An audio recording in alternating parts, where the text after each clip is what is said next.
Hello and welcome everyone. In this video, we'll talk about demand planning application that connects to Dynamics 365, gets the historical data from it, transforms it into the forecast, and then pushes it back to Dynamics 365.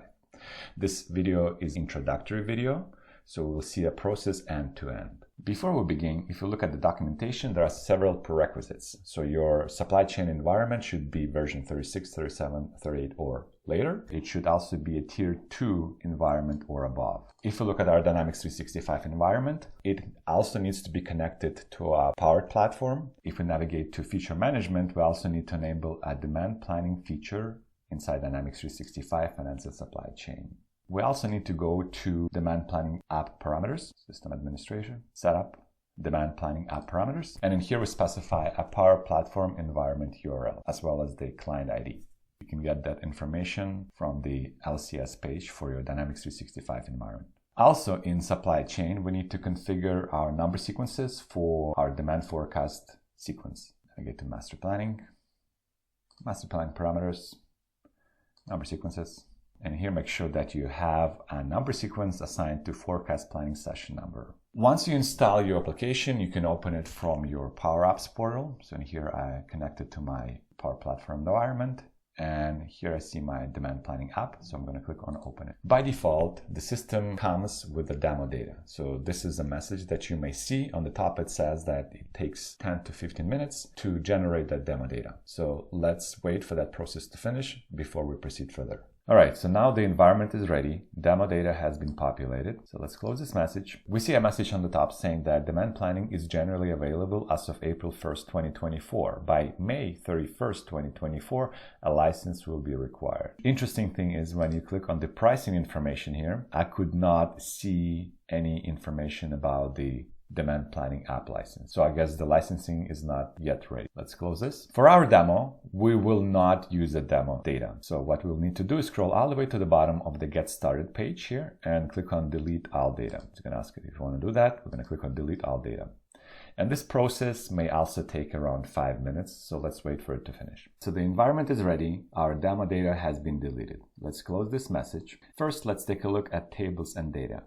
In the menu on the left, we'll go to Data Management, Tables, and Data. In here, we see standard tables that the app comes with. These tables contain information about master data, for example, your products, your legal entities, your customer accounts, your warehouses. It also contains information about the historical sales. You can add your own table. You can also add your custom fields to existing tables, so you can extend the system as you need. What I'll do here is I'll show you the relationship that we can create between tables. So I'll navigate to that historical demand table as an example. If I click on the data here, we should see that table being blank. That is because we have deleted demo data. If you have not done that step, you would see some records in this table. But now we'll go to the relationship table and we can see I have some links to account table and the warehouse table and product table, legal entities table. So this is a way for us to connect, for example, a field product variant ID in the historical demand table to the same field in the products table. If we look at the columns here, we see that this historical demand table has actual delivery date, which will be quite important going forward. It also has product information. It also has the information about warehouse and anything that you can associate with the demand. So which item was sold, to which customer account it was sold to, what was the quantity of that sale, from which warehouse it was sold from, etc. So this table structure is there even after you delete the demo data. Now we will populate these tables from Dynamics 365 Finance and Supply Chain.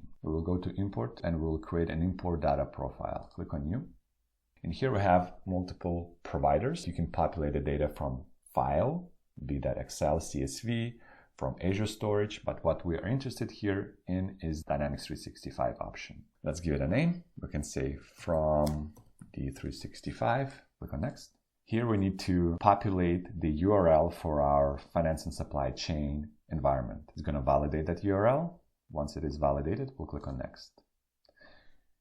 In the next step, we need to select which entities we want to import, right? So it's going to use the standard data entities to pull data from finance and supply chain application into the demand planning. In here we see our historical sales demand table. We also see some demand coming from the picking list, so basically your shipped sales orders. We also see tables or entities about the products, warehouse and sites, customer accounts, and the list of legal entities. Here you have an option to synchronize or delete all data before you populate it. Because we don't have any data, we're not going to delete anything here because they're already empty. You can also add your own entities here if you want to synchronize additional entities from finance and supply chain into the demand planning. Click on next. Now we can schedule this job to run periodically. And this is something that I will cover probably in my next videos. Right now for this demonstration, I'm trying to keep our scenarios as basic as possible so we can go end to end. But in here, if you select the recurrent option, you can define how often this import job runs to refresh the data from supply chain app into the demand planning. We're not going to do that, so we're going to select the none option and I'm going to click on next. So here we see the summary of our import job. We're going to click on review and finish. And now we can see our import job right here. If you look at the run schedule, we see that we have not set it up as a periodic job. If you look at the jobs, that's basically the instances of you running this job because we have just created this job. We have not executed it yet. This list is empty. For this demo, we will just run this job manually. Click on run right here. So in here, we see all the entities that we have selected. We see status of created. We see the start is 11:37 a.m. on April 18. Let's click on refresh. We see that the first one is executing. So we just have to wait for those entities to finish executing before we can proceed. All right, so all the jobs here have finished executing. And surprisingly, it took 2 to 3 minutes to complete that import. What we can do now is just check the tables, see if that data was pulled in. So let's check, for example, customer accounts table. Look at the data here. And we see customer accounts from all the legal entities within my Dynamics 365 supply chain app. Let's go back. Let's, for example, look at the products. Similarly, we see all the products coming from all legal entities. So all the tables have been populated. What actually happened in the background, if we go back to our supply chain app and navigate to data management workspace, the system actually created multiple export jobs right here. So these are the export jobs that pull data via those standard data entities into our demand planning app. Let's go back to our demand planning. In the next step, we will create something that is called transformation. Transformation is used to plot our data in our tables in an X and Y axis. So let's go to transformations. We have no transformations, so let's create the first one. Click on new. We will call it T0005 only. The T005 is the product for which we want to run our transformation. For the purposes of this demo, we will not generate our time series for all the products. So I want to generate a transformation that is item specific, and it will make more sense in a second. Under category, we have a predefined list of 4 categories: forecasts, demand, financials, and miscellaneous. Because this transformation will be used to eventually generate a forecast time series, we will add it under the forecast. Timely buckets, we have predefined list of daily, weekly, and monthly buckets. Usually, in my experience, the forecasts are run in the monthly buckets, but if you have different ones, you can select it here. I will run it for the monthly.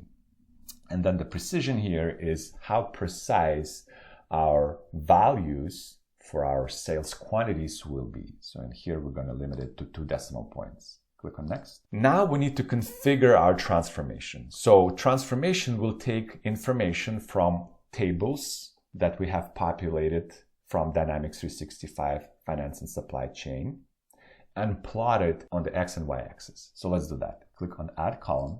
In the left section, we see all the tables that we just reviewed previously. Our transformation is concerned with the historical data. So let's just go to historical demand. And here you see that it's missing a timestamp. So that means it's a date component, an actual date the product was sold. So we need to map it to a field in our historical demand table that is of type date. And we only have one such field called actual delivered date. So we're going to map it to our X axis. In the Y axis here, we need to select a field that represents quantity that has been delivered, sold, etc. And this field should be of type integer. In this case, we have only one such field in our historical demand table called actual quantity. So we're going to map it to here as well. And now we need to select one or multiple dimensions. So those are the things for which those measurements will be calculated. So you can think of them as, do I care about to see my sales quantity per product, per warehouse, combine both together? So what I'll do here is I will go and I will pull that information from my related table. You see that my historical demand table has 4 related tables as we have seen previously. First, let's go to the product.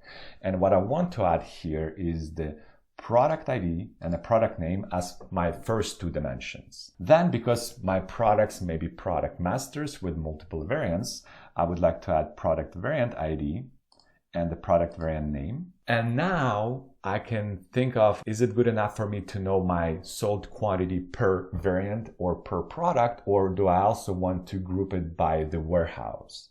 And if the answer is yes, I will navigate to my warehouse location related table and select my warehouse location ID and warehouse location name.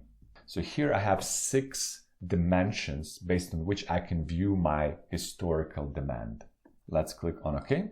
Here we see those fields that we have added to our transformation. And because we named our transformation for a specific product, we also need to create a filter. So in here we navigate to the Filters tab and click on the Add Filter.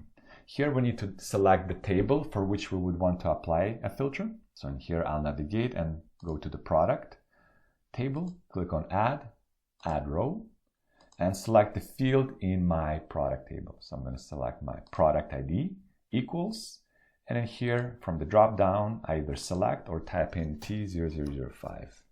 This is a product that I decided to use for this demo. For the production scenarios, you probably wouldn't want to apply a filter for a specific product. I'm going to click on Save. I will create an additional filter. I would like to filter the historical data that comes in only from USMF legal entity. So I'll navigate to the legal entity table, click on Add, Add Row, select the field, legal entity ID equals to, and then here I will select USMF. Save.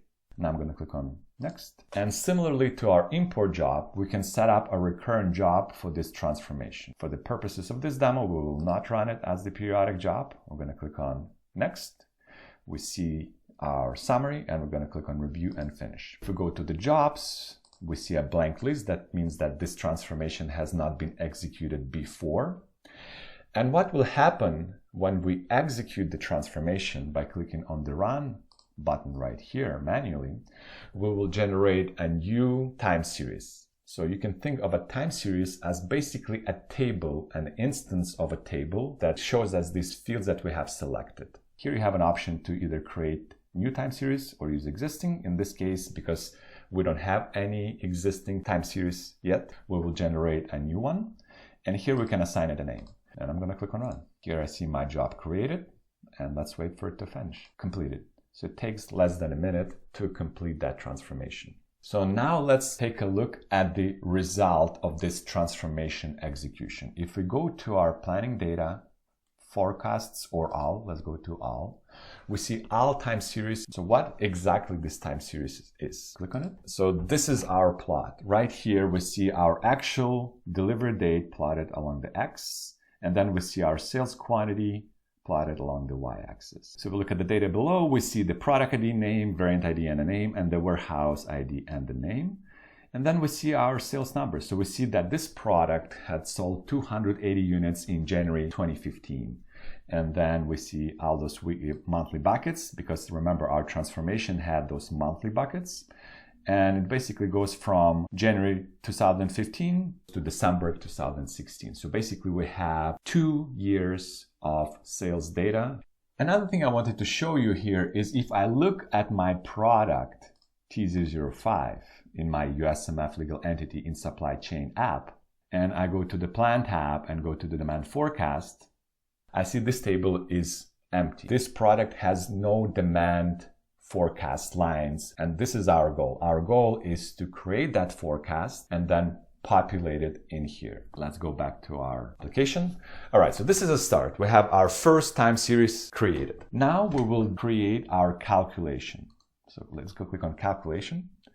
And very similarly, we're going to create a new calculation. So calculation is used to transform selected time series using specific operations. So we already have a time series generated by the transformation that basically shows us the historical sales for a specific product over the 2 years. And now we will transform that time series using several operations. So first we will need to name it. So let's call it shift date. So our first calculation will be shifting the date for our time series. So here we have a precision, select category again, because this time series will be used for our forecast generation. We'll select the forecast category.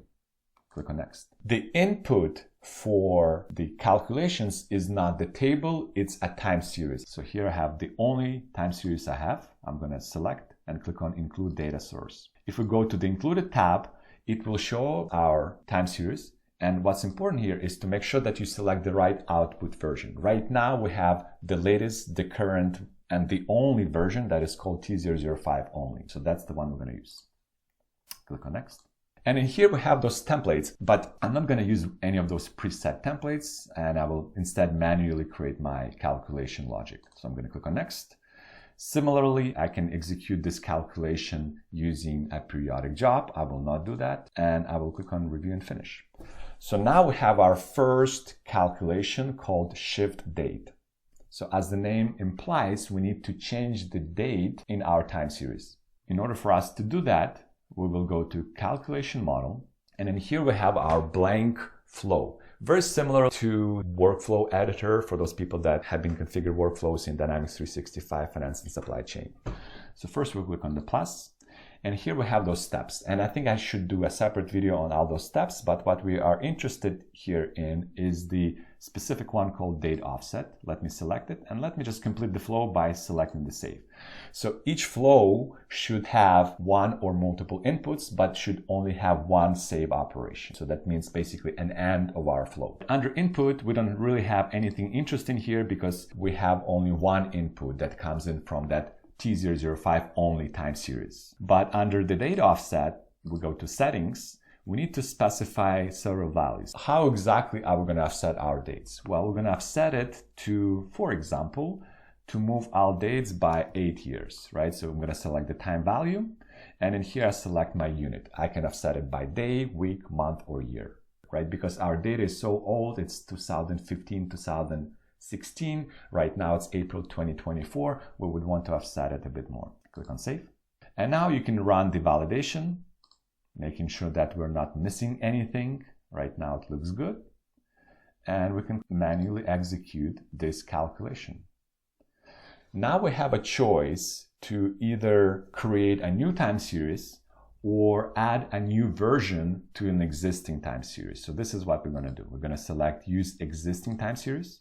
Here I have to select that time series. The only one that exists is right here. It's called T005 only. That's the time series I will update. I will want to save my current version before overriding it. If you don't want to do that, just uncheck this checkbox. And then I have to assign a name for my new version. And in here I will say with date shift 8 years, right? So be as descriptive as possible and click on run. Let's go to jobs. We see our job has been created. So the system now is actively changing the dates. Let's click on refresh. We see it's executing. It's completed. So again, it took less than a minute. And now if you want to see the results, we'll go to our planning data forecasts. Here's a time series. I'm going to open it. And we can see that the dates are now starting from January 2023, which is 8 years after January 2015. Same data points, the same duration, but offset by 8 years. Again, I will do a separate video on how to work with time series, but what I'll show you here is that we can also look at our version history, and we can see that right now we're looking at the current version, which is that with date offset by 8 years, but we can also look at our original version by clicking on it. And this is our original version that starts from January 2015. And then we can look at the current version, which starts from January 2023. So this is the offset calculation in action. Now let's go back to the calculations, and we will create another calculation that will increase or modify our quantity. Click on New. I will call it Increase Quantity.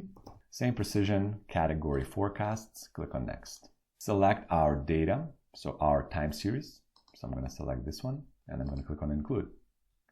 In here, I'll make sure that I select the current version, which is the with the date shift by 8 years. Click on Next. In here, we can select from one of the templates. I'm not going to do that. I'm going to click on Next. Here, I'm not going to run it as the job. And here, I'm going to click on Review and Finish. From there, I'll navigate to my calculation model, and I'll go and add constant arithmetic operation. Click on another one. Click on Save. Let's take a look at the settings for our constant arithmetic operator. And in here, I will multiply it by 1.5. So I want to go and change the sales quantity in our time series and increase it and multiply it by times.5. Again, just because that's what I feel is needed for that data to be. I'm going to click on Save, and now I can run it again. So what we'll have to do here is we're going to go update existing time series. This is the one we're going to update, and I will give a name to our new version with increase by 1.5. Click on Run. What the system does, it takes our latest version of our time series and it goes and multiplies the quantity by times.5. Let's take a look at the jobs. It's executing. It's completed now. And now let's take a look at our forecast, time series. Now let's take a look at a few things that we can do in this time series form. First of all, we can create new views. So right now we have our default view, but this is very similar to the views in Dynamics 365 supply chain app. For example, I can go and apply a filter on a specific date range, for example, and say that let's only look at the information from 2024. So I'm going to say 1/1/2024. So the start date should be later than January 1st, 2024. Click on Apply. If I want to, I can then go and I can save it as the new worksheet, or you can think of it as a view. So I'm going to click on Save New and say from 2024, for example, and I'm going to click on Save. Right now, I have two views, a default view and the one that I just created. I can also add my views to something that's called Shared Worksheets. So here's my view. I'm going to click on Add to Shared Worksheet. And where I can see those shared worksheets is right here. Because this tool is meant to be collaborative, I can create those time series. I can collaborate with my coworkers on modifying this forecast before we actually send it to D365. So if we click on the worksheets, here we see those worksheets that we have shared. So anyone that has access to this demand planning app can go to the worksheets and can see those time series that have been shared. Let's go back to the time series right here. We can also see some highlights on the top here. We can add data from additional time series. Right now, we're looking at our latest version of our time series that has this times.5 increase. But if I want to compare the data to a previous version, for example, I can click on Add Data button right here. Click on Add. And because I have only one series, I'm going to select it. But in here, I can select a previous version. So let me take a look at the version that does not have that times.5 increase. Right here, I'm going to click on Apply. So here I can compare them basically side by side. I can see the green plotted graph is the points from the version that does not have the increase compared to the ones that have an increase. And you may notice there's this Copilot icon. So I can activate it by clicking on any data point in my graph. So let's, for example, right here and compare October to November. And in here we see that we have 3% increase or 12 units from these two periods. Same site, same warehouse, same product, same variant. But if you have time series that include multiple products, then this comparison may just highlight the biggest increases for the products that have changed the most. And I think I'll do a separate video on the Copilot because I think this is a fairly new feature and some people may be interested in it. I can also add data from older version as well. That's the one that did not have the date offset. So the original version right here, and that's the one that had dates from 2015 to 2016. So here it is plotted in red. Then we have moved it by 8 years, green graph, and then we increase it times.5. I can also go and I can manually edit the values. So for example, right here, I have this point in December 2024 that is an outlier, and I can just go and manually edit it. So I'm going to click on Edit. I will then scroll to my period 330, and in here, I'll modify the number to, let's say, 475. Once you do that, make sure click anywhere else, and then click on save.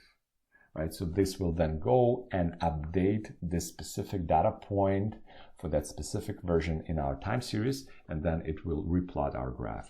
So here's our updated graph right here, and if we click on add data, let's just remove our time series right here, so we can only look at our latest version of our time series with an updated point for December 2024. Now we will finally go and we will create our first forecast. So to do that, we'll navigate to the operations forecast profiles, click on new, give it a name. I will call it, let's say, best fit forecast, categories forecast. Now we have to select the buckets for our forecast. So in here, we are using the time series to create the forecast. We're not modifying the time series as we did in the calculations. So because my time series was created in month, I will also create it in month. And then we have to define the horizon. So in our case, let's say we want to create the forecast for the next 12 months. Click on next. We need to select our input data source. This is our time series, include. Make sure we're using the latest version, which we are. Click on next. Select from one of the templates. We're not going to do that. We're going to manually do that. Not running as a job. Review and finish. In here, we'll look at our forecast model. We'll just complete the flow by adding the forecast node. And there are other ones that we can talk about. For example, we can use the forecast methods available in the standard demand planning solution, or we can introduce our own custom machine learning algorithms that you can use to generate the forecast. So there are several options. I'm going to click on save. And now let's go to the setting for our forecast. Here we have standard 3 methods that are available for us to generate our forecast. They're described in detail in the documentation. Here we have our demand forecasting algorithms, Auto Arima, ETS, and Profit. You can read more about them in the Microsoft Learn portal. Let's go back here. We're not going into details. I'm going to use the best fit model. So the system will use AI to determine which of those 3 models best fit for my data. And the good thing here is it can select different model for different product. We're going to keep the seasonality hint as 2, and I'm going to click on save. Now we're going to validate to make sure that everything is correct. And we're going to manually run this forecast. Now we have to select the date from which we run our forecast. So let's say I want to generate a forecast for the next month. So let's say May 1st, 2024. And in here, I will use the existing time series, T005 only, and that will call best fit forecast. Click on run. So in my experience, this is the step that takes the longest. Before, our transformation and calculations took less than a minute or 2 minutes. The forecast generation, even for a single item, may take 10, 20 minutes, right? So let's give it some time. Let's take a look at the jobs first of all. We see that it's executing and it started at 12:28. So let's wait for it to finish. All right, so the job has finished executing and you can see it took 21 minutes. Now we can view the results of it. Let's navigate to forecasts, open that time series, and it's going to show us the latest version, which is our forecast version. And it looks kind of interesting, I guess. We can see that our forecast starts from May 1st, 2024. This is the way we want it. And we see this is the forecast that the system generated. We see some 438, then alternating with 441 quantity. From here, you can then go and collaborate. Click on the Teams icon. Here we can select the chat and do chat about it with our colleagues. We can also include the comment if we want to collaborate with our coworkers by saying, should we change this value, etc. And as previously, we can also go and manually edit the data. Click on Edit. Scroll to the column you want and modify the forecast here, for example, to 500 on January 2025. Do that and save the change. So here's our forecast. Now the final step is to push that data back to Dynamics 365 Finance and Supply Chain once we are happy with that forecast. So our forecast is for 12 months starting from May 2024 going to the April 2025, and we want to send it back to our supply chain because that's where the purchasing decisions and the supply chain planning will happen. In order to do that, we'll go to the export and we need to create a new export profile. So let's do that. We select the provider. In this case, we want to export it to Dynamics 365 Finance and Supply Chain. We need to give it a name. We can say it to D365 for T005 item. Click on next. We need to select a URL for our finance and supply chain instance. Go next. We now need to select a single time series. So here's the one that we're going to select. Click on include. Make sure that it's pulling from the latest version, which is our best fit forecast.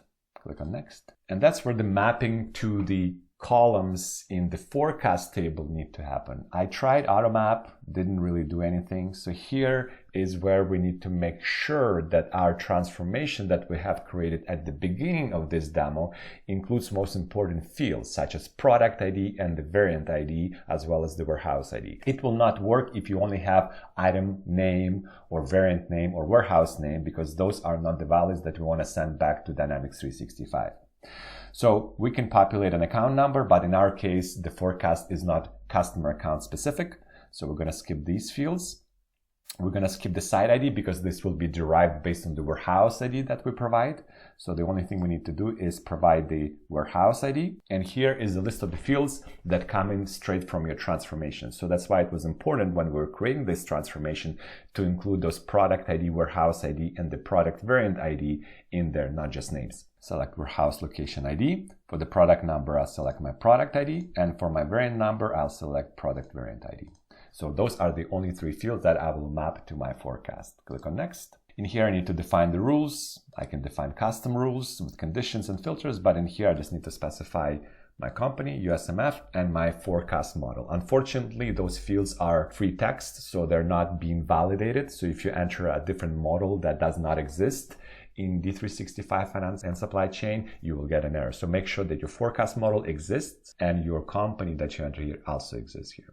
Click on next. I'm not going to run it as a schedule. We're going to do it manually. Here's a review. Looks good. Finish.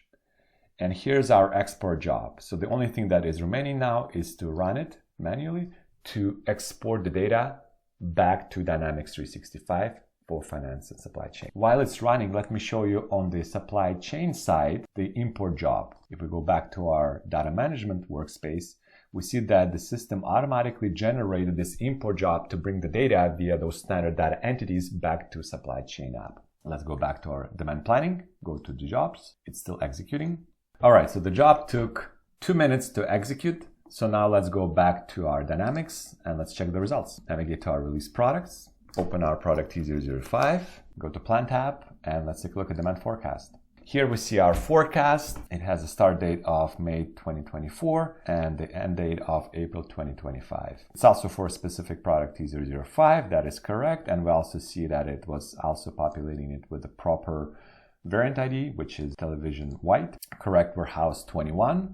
And if we scroll to the right, we see the quantities. And here's our January 1st, 2025 quantity that we have manually updated to 500. That is an actionable forecast based on which we can execute our master planning via the planning optimization or the legacy one to then go and generate our planned purchase orders, planned production orders, etc. So overall, I think this is a user-friendly way to generate the forecasts. I have worked with machine learning algorithms that were the way to automatically generate demand forecast in previous versions, and the way to do that was not very straightforward. This app, the way it's constructed, the way it pulls the data from Dynamics and then sends it back is much easier way of generating our forecast. It also allows us to collaborate. I think overall, it's a much better solution.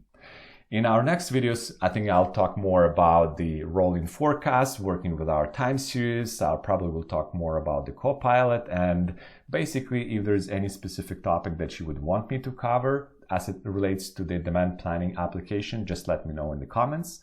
I hope you found this video useful. Until the next time, take care.